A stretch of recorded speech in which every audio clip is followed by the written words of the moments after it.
Okay, so the other day I had a pretty lengthy argument with a really good friend of mine. Ultimately, we agreed to disagree and went our separate ways. But when I got back home, this display of fake maturity started bothering me, and I also remember that I had a YouTube channel. So what I'm going to do now is that I'm going to present a bunch of information and statements with an air of great confidence. This will then hypnotize you into supporting me in the comments section, and that's going to boost the credibility of my argument and lead to an utter defeat of my friend.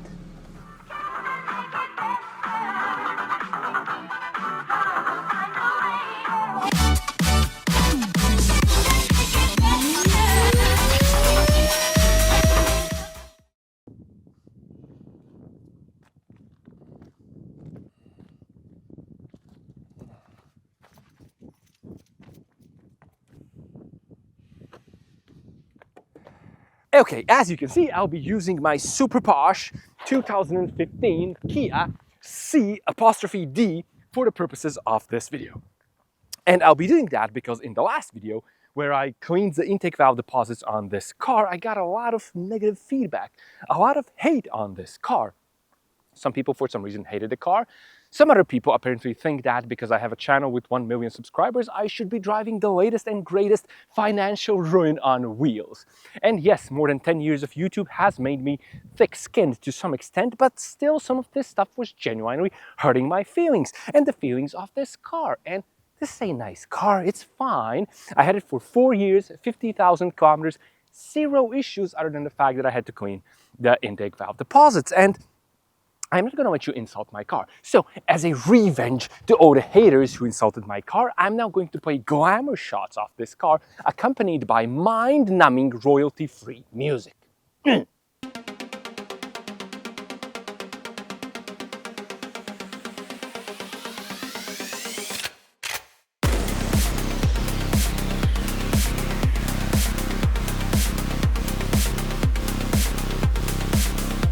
I know what you're thinking. Get to the point, man. And I can practically feel you clicking at random points in the video, trying to find something and asking yourself, why am I even subscribed to this train wreck of a channel? Well, I'm about to make your final decision on your subscription status a lot easier, because now I'm going to introduce the sponsor of this video before ever talking about the actual point of the video.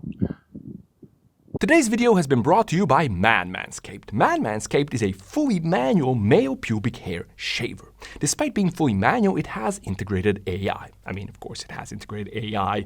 Can you even imagine a shaver without AI this day and age? No. What sets Manscaped apart is not the AI. It's that in addition to the AI, it has VPN and car horizontal car history checker. And this means that you can keep your testicles fully anonymous while checking your neighbor's car history, all within a single shaving sesh. I mean, what more could you even ask for? To get your own Manscaped, head over to the link in the description, and if you use the code I believe that ChatGPT is a suitable person for a therapist, you can get 10% off your next order. Okay, you survived all of that, congratulations. And now I'm going to reward you by actually talking about what's in the title and thumbnail of this video. What me and my friend argued over, it's this thing in the cluster gauge that's trying to tell me when to shift gears. We were actually talking about cluster gauge designs. We're trying to remember our favorite designs from the past. It has to be from the past because we don't really have cluster gauge design anymore, do we? It's all just screens and tablets, everything's the same. But that's beside the point. While we were trying to remember our favorite designs, completely uninvited, out of the blue, my friend said, and I quote, "You know what I like? I like that thing that tells me when to shift gears. I don't have to think about anything, and I feel like it's really helping me save fuel." This is what he said, word for word. As soon as he said that, my left eye started twitching really bad, but I kept my cool and I responded by saying, "Don't you know that that thing is actually slowly destroying your engine?" And then he said, "I don't think manufacturers would put in a car something that's destroying the engine." And then I responded by saying, "That thing that's telling you when to shift gears is actually only serving the manufacturers and not you." And then he called me a conspiracy theorist, and then I called him something that I'm not going to say in this video, for which I did later half-heartedly apologize, and I'm going to apologize again now. I'm sorry, Nate. And as we know, and as everybody knows, 2 half-hearted apologies make 1 full-hearted apology, so I'm good. But all of that is beside the point. Allow me to illustrate my point. I'm driving in 3rd gear now. It's telling me to shift into 5th. Okay, I'm going to go into 5th. I'm going to continue until I reach my desired speed. The engine already feels completely gutless, but I'm going to ignore that. Okay, I keep driving, and now it is going to tell me probably to shift into 6th. Okay, we are now in 6th. I'm going to assume that I have reached my desired speed. Let's say that my desired speed is 70 kilometers per hour. It's not telling me to downshift, or we don't have any more gears for upshifting. So I'm going to, according to this thing, think that it's fine to continue to putter along at, let me just show you, 1,600 RPM. Right, normal driving, 1,600 RPM, absolutely minimal throttle. Looks okay, right? Well, it's not that okay. Allow me to explain what's happening inside the engine. As we said, we have a barely open throttle plate. That means that very little air is coming into the engine. The ECU matches this with very little fuel. Very little air and fuel means small, weak combustions. Small, weak combustions mean reduced combustion chamber temperatures. At the same time, we are running at low RPM, which means reduced piston speeds. The piston is going very slowly down the bore, it is slowly creating vacuum, and that leads to reduced intake air speeds. Low intake air speeds lead to poor air and fuel mixing, and poor air and fuel mixing leads to increased carbon deposits. At the same time, our barely open throttle plate means that we have high vacuum in the intake manifold, and that means that the PCV is open and is allowing crankcase oil vapors to go into the intake manifold and thus into the engine, further increasing carbon deposits inside the cylinder and on the intake valves as well. So we are increasing the amount of carbon deposits. But that's not the only problem. Remember our low combustion chamber temperatures? They mean that we are not just increasing carbon deposits, we are also eliminating the possibility of burning off some of those carbon deposits because we have low temperatures inside the engine. So not only are we creating a lot of carbon deposits, we're also allowing them to accumulate and stick inside the engine. Thank you, green screen D4A. So we can conclude that the problem is that we are creating increased carbon deposits. That's not really the end of the world, is it? Maybe I overreacted. No, I did not. Allow me to demonstrate the real problem. The real problem is that this thing sets a trap for you, okay? I'm going now 4th, it's telling me to do 5th, I'm gonna do 5th, I'm accelerating, I'm on a straight. Now it's telling me 6th, I'm gonna go into 6th, I'm going to keep driving. But as you can see, we are actually coming onto a roundabout. Obviously, to go through a roundabout, I have to slow down. I have slowed down. It's not telling me to downshift. I'm gonna go through the roundabout in 6th. I can already feel vibrations through the car. The car is now slowing down even more. I have to want to go all the way through it. I'm gonna add throttle because it's slowing down. And now, it's telling me to downshift. It's telling me to downshift when I added throttle and when the vibrations became a lot worse. Pretty significant vibrations through the drivetrain. So basically, it's telling me to downshift only when the has hit the fan. And don't you dare tell me that some other car has a different gear shift indicator, because I drove lots of them. Friends' cars, rental cars, all sorts of makes and models. They are all pretty much the same.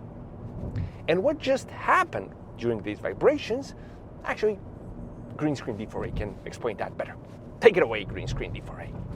You got it, cool and skilled driver D4A. Now, what just happened in that roundabout can also happen, for example, when you are approaching a incline and uphill climb in the road, or maybe you're trying to merge onto a highway, or maybe any other scenario where you are at low RPM, high gear, and you suddenly need more power from the engine. When these criteria are met, you are approaching the territory of engine lugging. One of the things that happens during engine lugging is that, as we said, we are at low RPM, which means that we have very low piston speed. However, we suddenly open the throttle more, which means that we are allowing more air into the engine. The ECU, of course, responds by adding more fuel, so now we have a more powerful combustion inside the engine. But we are in a very high gear, which means that we have removed the mechanical advantage, the leverage from the engine. We are in too high of a gear, so this increased combustion power does not result in increased acceleration. It does not result in increased piston speed. Because we are in too high of a gear, the combustion really has nowhere to go. So this building combustion pressure just turns into a massive load onto a slow-moving piston. By the time that peak pressure has built, the piston, the conrod, and the crankshaft are not yet in a position of optimal leverage. So what we're doing is that we are just shoving the piston into the cylinder wall, which significantly increases the wear on the thrust side of the cylinder. But this is really just the start and possibly the least of our problems. Something else that can happen with a rising combustion pressure in a confined minimal space is knock. As you probably know, knock or detonation is abnormal combustion, and it can range from very mild to extremely destructive. But even the mildest of knock, if repeated, will in the long run destroy an engine. Now, armchair tuners and mechanics, they're going to tell you that modern cars, they have knock sensors and very capable and fast ECUs, and so they can stop knock. And that's true, but there's a problem because there's a difference between preventing and stopping. No ECU in any car can prevent knock. It can only stop it. And that means that knock first has to occur and be detected by the knock sensor in order for the ECU to react and then either retard ignition timing or add more fuel or take control of your drive-by-wire throttle to reduce throttle and stop knock. But the problem with knock in an engine lugging scenario is that we are already at very low RPM. And if the ECU employs any of its countermeasures, it's going to make the combustions even weaker, which is going to result in even a lower RPM and even higher vibrations.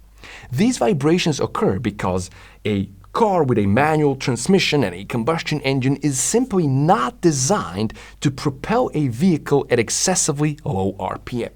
Think of a bicycle and trying to pedal a bicycle at a very high gear, but at the same time at slow speeds or uphill. It is usually impossible. And when it's possible, it's a torture, and it results in increased wear and tear on your pedaling assembly and possibly other components. An engine is not different. By being in the wrong gear, you are removing the mechanical advantage and you are using your transmission to work against the engine rather than to help it. These high vibrations occur because when we are at very low RPM and high gear, the flywheel is rotating very, very slowly. And so it cannot smooth out the power pulses coming from the engine. And then these power pulses, they rattle the entire drivetrain, resulting in increased wear and tear, especially on your engine and transmission mounts. Now, vehicle manufacturers are fully aware that they're asking you to operate your engine at ridiculously low RPM. This is why they invented dual-mass flywheels and later dual-mass flywheels with pendular weights. These are designed to obscure and mask the vibrations coming from the engine so that vehicle occupants don't feel them while they are operating their engine at excessively low RPM and so that they think everything is okay. But by operating the engine at very low RPM, you are actually abusing and torturing the springs inside a dual-mass flywheel, which leads to failure of the dual-mass flywheel, and said dual-mass flywheel is never cheap. But even if you don't have a dual-mass flywheel, operating the engine at in a very high gear at low RPM is often going to force you to try and slip the clutch to either stop the vibrations or just to prevent the engine from stalling. And doing that, slipping the clutch very often is, of course, over time going to lead to a burned clutch or even a warped flywheel in extreme cases. But wait, there's more. Remember how we said that we have a very high load on the piston? Well, as we said, that high load is happening at very low RPM. Remember, your oil pump is driven by your crankshaft. So at low RPM, we have a low crankshaft speed and thus very low oil pressure.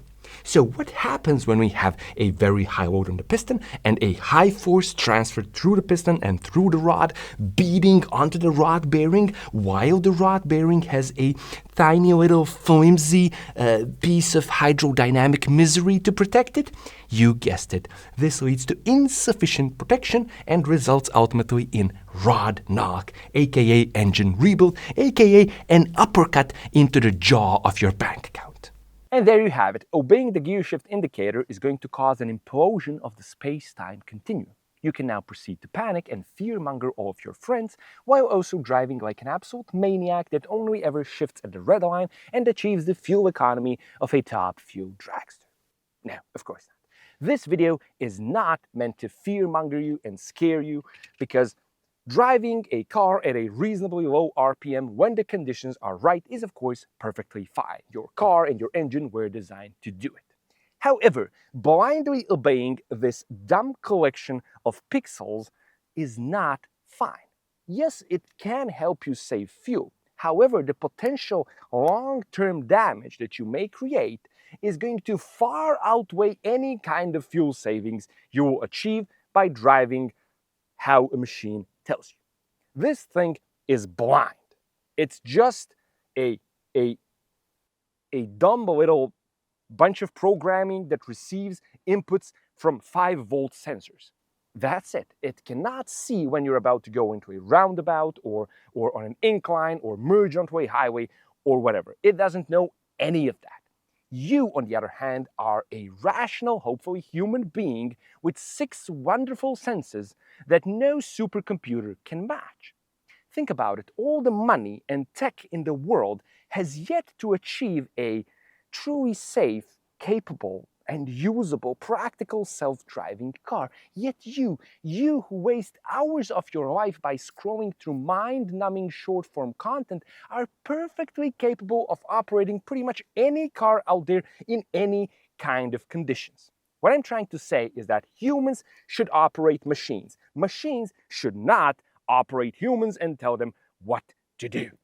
Something else that kind of annoys me with this thing is that it also reduces safety. Nobody says that. Because you have to look at the cluster gauge all the time, pull down your vision from the road to see what it's telling you to do. But what's worse is that it's breeding bad driving habits, especially with young and new drivers who just learn how to drive and who don't really know or don't care how all of this works. So they think that this thing is some sort of genius that knows what's best for the car at all times, and so they blindly obey it.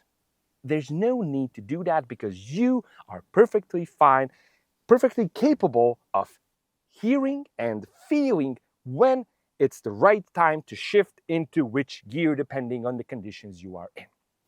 And also, don't tell me how all of this is irrelevant because nobody drives a manual anymore and how manuals are dead, yada, yada, yada. They've been pronouncing the combustion engine and the manuals dead for the past decade and a half. I think I've been hearing it, yet they're not dead. 60% of all the cars in Europe are still manuals. 34% of all the new cars sold in Europe in 2023 were still manuals. And I think about 80 or 90% are combustion engines. Yes, the world may be changing, but the present is that in which we live. So yeah, manuals are there. A lot of people still use them, and they're reliable, easy to use, simple, and fun. Thank you very much. Final note, diesels. Yes, a diesel engine can be operated at a lower RPM than a gasoline engine, but that's still what you probably own is a diesel in a car. And that's a high-speed diesel. You don't own the diesel from an ocean liner or a cargo truck. There's a limit of how low you can go before you start torturing the car. And again, you are perfectly capable of feeling and hearing that yourself. Okay, so if the gear shift indicator is a devil in a carnate, why do manufacturers put it in every car? Well, they do it to protect themselves from lawsuits. You see, sometimes in the early 2010s, manufacturers started putting on the market these super high efficiency engines. And for these engines, they claimed some extremely impressive fuel economy numbers. However, when consumers purchased cars with these engines and drove them normally, drove them like they've been taught to, and they've been taught to not torture the engine with the transmission, But when driving like that, consumers were unable to get anywhere near the promised fuel economy. So consumers got together, they all had the same experience, they said, oh, this is not okay, and they sued the manufacturer. I believe one of the cases was actually Kia and Hyundai, where a bunch of people sued them, and they won settlements. And of course, consumers winning settlements against the manufacturer is the stuff of board member nightmares. So what manufacturers did is that they put this thing in the car. And now, when you're unable to achieve the promised fuel economy, they're gonna tell you it's because you're not driving it right. You're not listening to the gear shift indicator. You're driving it wrong, so you don't get the fuel economy. And yes, if you actually do blindly obey the gear shift indicator, you're gonna get either very close or right at the promised fuel economy. But as we said, over tens of thousands of kilometers, you're gonna do far more damage than your puny little fuel savings could ever cover. But here's the really cool part. Let's say you have a brand new car, okay? You bought it brand new and you obeyed the gear shift indicator for 80,000 kilometers. And then you come back into the dealership now with 80,000 kilometers and rod knock and a burned out clutch and whatever, and you tell them, hey, it's still under warranty, can you please fix my car? They're gonna try to get out of fixing your car by telling you that you have poor driving habits.